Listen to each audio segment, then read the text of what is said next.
रविवार को अगर लोटा भरकर शिव को समर्पित करा जाता है तो घर में तेज लक्ष्मी प्राप्त होती है। सूर्य को 3 अर्घ होते हैं। एक लाल चंदन का अर्घ कार्य की सिद्धि के लिए सूर्य नारायण को दिया जाता है। एक काली मिर्ची के पानी का, जब आप कोई एग्जाम में बैठ रहे हैं, कोई परीक्षा में बैठ रहे हैं और आपको उसमें उत्तीर्णता चाहिए या मेरा ये काम सफल चाहिए या अदालत में केस चल रहा है उसको निपटाना है, तो काली मिर्ची के जल से सूर्य को अर्घ दी जाती है। तो उस जल के अर्घ से व्यक्ति का काम तुरंत 1.5 महीने के अंदर सफल हो जाता है। काली मिर्ची के अर्घ का इतना प्रमाण। तीसरे नंबर पर है बेलपत्री के जल का सूर्य को दिया जाता है। बेलपत्री के जल का कौन देता है? जो बहुत बीमार पड़ा रहता है, जिसको कुछ ना कुछ शारीरिक कष्ट चलता रहे, कभी घुटना, कभी कमर, कभी पेट, कभी ब्लड प्रेशर, कभी शुगर, कुछ ना कुछ चलती रहे, तो वो लगातार 1 महीना बेलपत्री के पानी का अर्घ सूर्य को देता रहे, उसको रोग से निवारण हो जाता है। रोग से सूर्य अर्घ क्यों प्रधान? शिव पंचायत में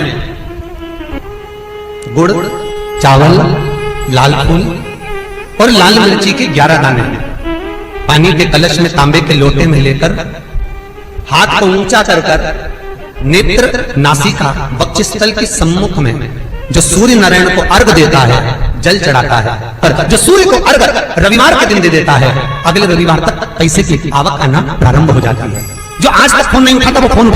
पौष के महीने में 7 बेलपत्र, 1 लोटा पानी, 1 जल का पात्र, और उस साल 7 बेलपत्र में भी मध्य की बेलपत्र में बीच वाली पत्ती पर केसर का भाग घिस कर चंदन बनाकर उससे ओम लिखकर, और दोनों जो पत्तियां हैं उस पर गणेश जी, रिद्धि सिद्धि और माता पार्वती जी का, कार्तिकेय जी का स्मरण कर कर उस पत्ती पर केसर चंदन की बिंदी लगाकर बाबा देवाधिदेव महादेव को अशोक सुंदरी की जगह पर समर्पित करी। और उसी में से 1 बेलपत्र वापिस बाबा से लेकर आइए कि मेरा यह कार्य है बाबा और आपको करना है। लाखों के दुखड़े जो तू हर गया डमरू वाले, फिर मेरे दुखड़ों को देखकर क्यों डर गया डमरू वाले। बाबा तेरे भरोसे पर यह कार्य। शिव से निवेदन कर कर 1 बेलपत्र बाबा की वापिस लेकर आए, उसको संजो कर रखे। स्वप्न में हर कवि आ जाते हैं, कह देते हैं नंदी तो पत्थर का है गुरुदेव। ये हम ही लोग तो विचार कर कर लोगों को सीख देते हैं कि नंदी पत्थर का है। ना ना ना ना, शिव जी के मंदिर में जो नंदी मंदिर के बाहर बैठा हुआ है, तुम्हारी भूल है जो तुम उसे पत्थर का मान रहे हो। उस नंदी के पास बैठकर कितना भी बड़ा दुख हो, थोड़ी देर उसके पास बैठकर अपने दुख को कहना प्रारंभ करना। 15 दिन इंतजार करना, 16वें दिन तुम्हारा दुख कटना प्रारंभ हो जाएगा। किसी से नहीं किया तुमने, ना अपने रिश्तेदार से, ना नातेदार से, ना कुटुंबी से, ना कबीले में, ना परिवार में, ना रिश्तेदारों से, ना अपनों से, किसी से अपना दुख नहीं कहा। केवल दुख कहा तो भगवान देवाधिदेव महादेव के नंदी से कहा, और नंदी से तुमने तो कहा था पत्थर के नंदी से। फिर शिव जी तक बात कैसे पहुंची? दुख कैसे कटा? शिव जी स्वप्न में हर कभी आ जाते। तो भगवान शंकर का स्वप्न आना अच्छा होता है कि बुरा होता है? पहले तो स्मरण करें शिव जी का पूरा स्वरूप, जटाधारी, त्रिपुंडधारी, त्रिशूलधारी, त्रिनेत्रधारी, भस्मधारी, नग्नवेशधारी, नंदी, वृषभ, पार्वती, गणेश, कार्तिकेय, अशोक सुंदरी, पूरे परिवार के साथ अगर शंकर जी का पूरा परिवार आपको स्वप्न में दिख रहा है तो ये मानकर चलना कि तुम्हारे यहाँ कोई शुभ कार्य होने वाला है।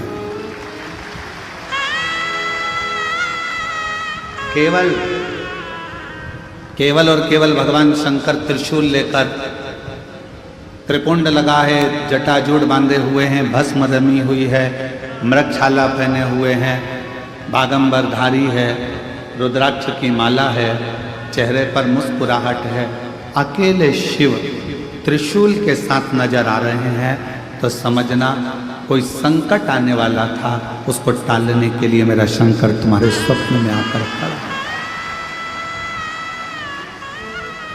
और यदि भगवान शंकर का कोई शिवलिंग नजर आ रहा है?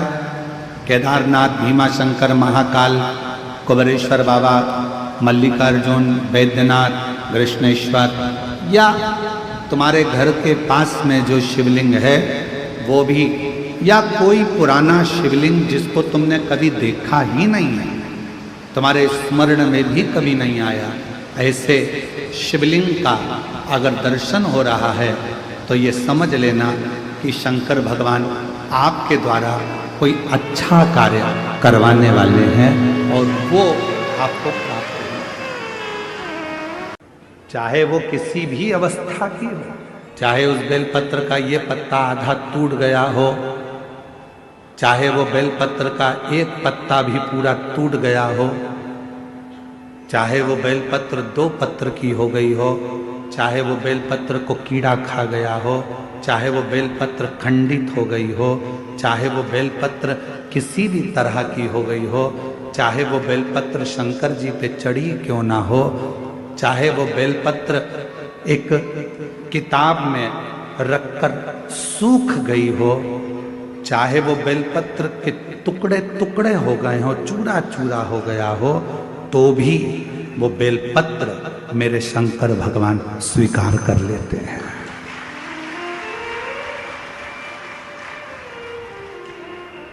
तो भी मेरे शिव स्वीकार कर लेते हैं।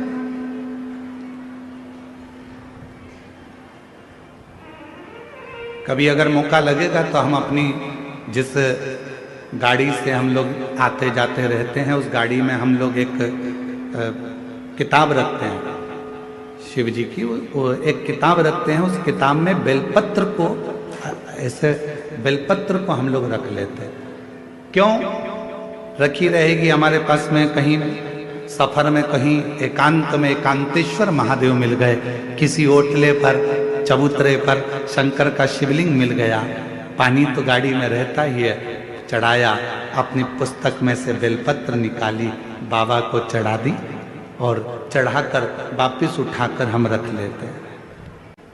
फिर आगे गए, फिर कोई एकांतेश्वर महादेव मिल गए, चढ़ा दिया, बेलपत्र निकाली, बाबा को चढ़ा दिया, स्वीकार कर। उस बेलपत्र में इतना बल उत्पन्न हो जाता है क्योंकि एकांतेश्वर महादेव में एकांत में शंकर भगवान बैठे हैं और आप उनकी आराधना कर कर वो बेलपत्र को चढ़ाकर स्वीकार कर कर जब औषधि के लिए लेकर आते हो तो बड़े से बड़े रोग पर भी वो बेलपत्र काम करना प्रारंभ कर। वो बेलपत्र, अब कई माताएं यहाँ पर आती हैं, कई माताएं हमारे पास में यहाँ पर आती हैं जिनका नाम हम पुकारते हैं, वो आती हैं, हम बेलपत्र देते हैं तो किसी किसी की बेलपत्र टूटी हुई रहती है, खंडित रहती है, तो माता कहती है तो खंडित है गुरुजी, दूसरी दे दो।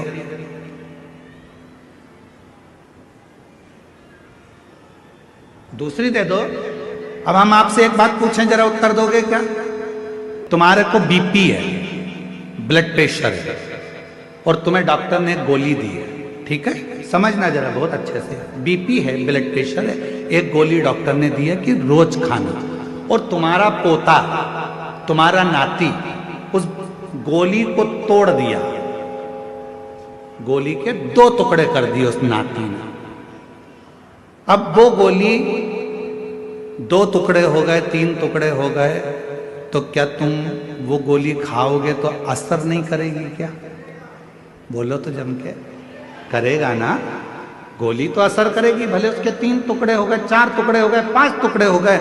जैसे बीपी की गोली के 10 टुकड़े भी हो जाएं तो भी अगर ब्लड प्रेशर गड़बड़ हो रहा है तो तुरंत मुंह में गोली रखी जाती है, ब्लड प्रेशर कंट्रोल में आ जाता है। शुगर कितनी भी हाई और ऊंची या नीची जा रही हो, शुगर की टेबलेट के कितने भी टुकड़े कर दो, वो शुगर की टेबलेट खाई, शुगर लेवल में आ जाती है। उसी तरह बेलपत्र चाहे कितने भी टुकड़े हो जाएं, पर बेलपत्र तो बेलपत्र अपना काम कर ही जाता है, वो बेलपत्र अपना काम करेगी। इसमें गुरुजी ये खंडित हो गई, गुरुजी तुमने तो मेरे को 2 पत्ती दी, गुरुजी इसमें से आधी पत्ती जी ऐसा, वो भी शिव महापुराण की। सारी दुनिया चाहती है कि ये बेलपत्र हमको मिल जाए, पर भगवान की कृपा से यदि भाग्य से तुम्हारे हाथ में आ गई है तो उससे जोरदार किस्मत वाले तुम हो नहीं सकते। फिर वो आधी मिले, 1 मिले, जितनी मिले उसको स्वीकृत करें। वो अपना असर दिखाएगा। ऐसा नहीं कि वो अपना असर।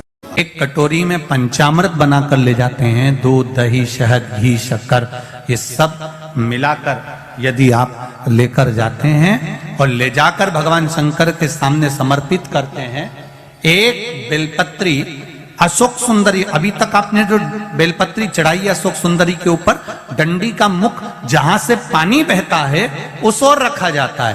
पर जब हमें ऐसा लग रहा है कि हमारे पितृ भूखे हैं या हमारे पूर्वज प्यासे हैं या उनको भाग नहीं मिल रहा, इसलिए मेरा कोई काम नहीं हो रहा, इसलिए शिव राजी नहीं हो रहा है, तो ये बेलपत्री के भाग को बदल दिया जाता है। ये बेलपत्री अशोक सुंदरी की जगह पर जब चढ़ाया जाता है तो ये पत्ती का जो भाग है जहां से पानी बहता है उस ओर रखा जाता है, और ये डंडी का भाग शिवलिंग की ओर रखा जाता है। और यहीं पर भगवान शंकर को जो तुम पंचामृत बनाकर लेकर गए हो वो पंचामृत चढ़ाया जाता है, और वही पंचामृत थोड़ा सा शिवलिंग पर चढ़ा दिया जाता है। उसके बाद में पितृ पूर्वज जल की आस नहीं रखते, न भोजन की आस रखते हैं, क्योंकि शंकर उनको तृप्त कर देते हैं, शिव उनको पूर्ण कर देते हैं। ध्यान देना इस कथा पर।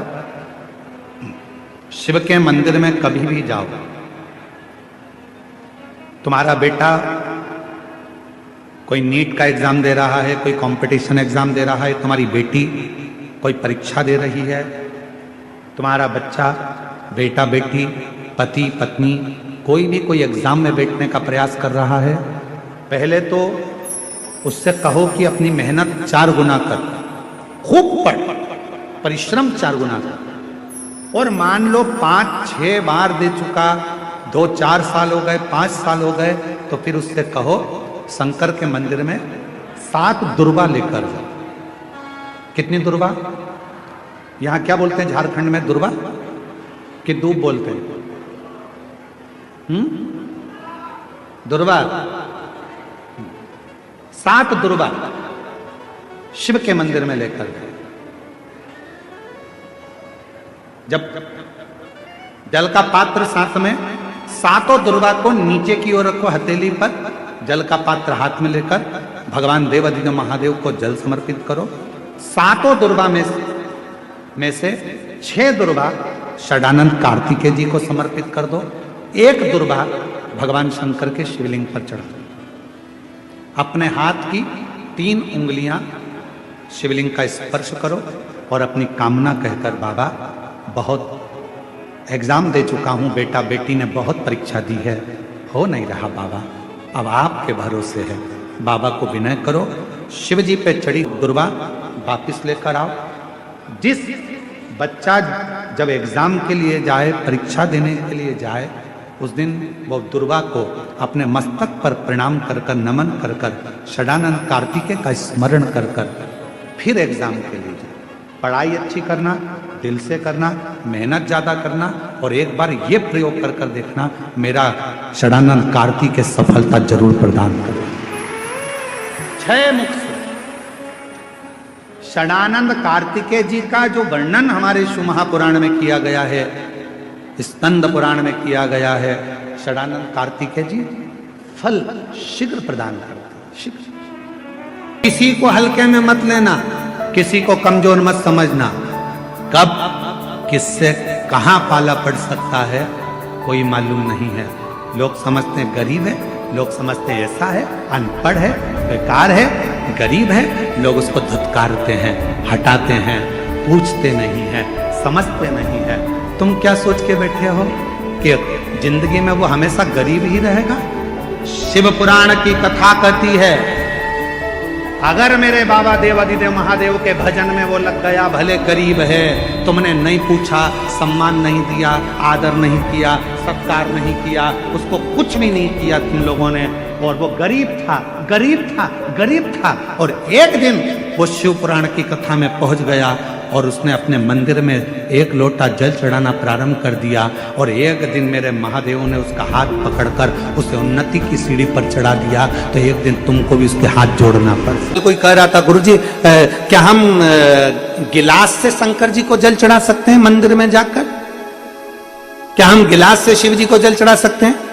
हमने मना करा, हमने कहा ना ना ना ना, ये गिलास से जल नहीं, लोटे से जल चढ़ता। गिलास का जल और लोटे के जल में क्या अंतर है, किसी डॉक्टर के पास जाकर पूछिएगा। गिलास के जल में और लोटे के जल में क्या अंतर है, किसी विद्वान से जाकर पूछिएगा।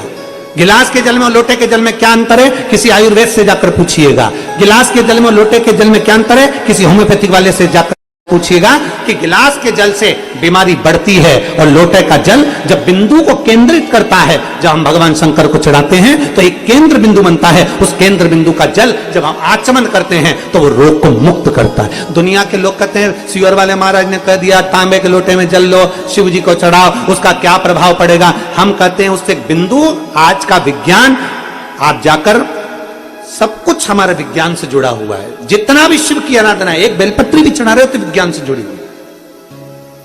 शिव जी को जल चढ़ा रहे हो वो हमारे विज्ञान से जुड़ा हुआ, हमारे साइंस से जुड़ा हुआ। लोटे का जल और गिलास के जल में अंतर हो जाता है। जब लोटे का जल हम महादेव को समर्पित करते हैं, लोटे का जल होता है, अर्थात लोटा नीचे से छोटा, ऊपर से बड़ा, फिर बीच में से फैला होता है, और अर्थात हमारी बुद्धि को केंद्रित कर कर जल जब समर्पित किया जाता है तो वो जल हमारे विवेक को प्रबल करता है और हमारे जितने दोष हैं, भीतर की इंद्रियों में जितना भी दोष है उसको समाप्त कर कर हमारी पाचन क्रिया को मजबूत करता है। लोटे का जल हमारी पाचन क्रिया को मजबूत करता है। जिसके पेट में तकलीफ रहती हो, जिसका पेट हमेशा तकलीफ में रहता हो, हमेशा तकलीफ में, कोई नई नई बीमारियां हो जाती हैं, पेट से जुड़ी जितनी बीमारी हो जाए, आप नियम बना लो कि तांबे का लोटा मेरे कमरे में रहे, उसमें जल भर दूं, गिलास में पानी पीना बंद कर दूंगी और लोटे से पानी पीना चालू करूंगी। पुराने जमाने में बीमारियां कम होती थी, लोटे का जल ज्यादा पीते थे, गिलास मिलास हाथ में नहीं लेते। गिलास तो अंग्रेजों ने हमको पकड़ा दिया और ना जाने काय काय का गिलास पकड़ा है, अब क्या बोलूं आपको। ये गिलास तो पकड़ा दिया है इन्होंने, ये गिलास का महत्व नहीं, लोटे का महत्व है। इसलिए सारी समस्या का हल, जम के बोलो जरा, सारी समस्या का हल एक लोटा जल। इसलिए लोटा मूल है। आप पेट की बीमारी से कितने भी ग्रसित हो, कितनी भी बड़ी बड़ी बीमारियां तुम्हारे पेट से जुड़ी हुई हो, उस पेट की बीमारी को, पाचन क्रिया से जुड़ी हुई, एसिडिटी से जुड़ी हुई कितनी भी बीमारियां हो, लोटे का जल पीना प्रारंभ कर दो। बस घर के लोगों से कह दो मेरे को पानी ला कर देना, तो लोटे में ला कर देना। दुनिया के लोग हंसेंगे, 4 मेहमान आएंगे, क्या कहेंगे, गांव वाले हो? अरे होंगे, पर अपना शरीर अपना है, इसलिए अपने को अच्छा रहना है, तो लोटे का जल पीना। आचमन कराओ, शंकर को जल लोटे के जल से चढ़ाओ, शिव की। आज गणेश जी की चतुर्थी है, रिद्धि सिद्धि लेकर गणेश जी आपके घर में आए। मुंह उदास कर कर मत बैठना, लॉकडाउन जैसा चेहरा मत बनाना, अपने चेहरे पर प्रसन्नता रखना। चतुर्थी के दिन 7 गांठ वाली दुर्वा 21 ले लो और चतुर्थी के दिन गणेश जी को समर्पित कर दो।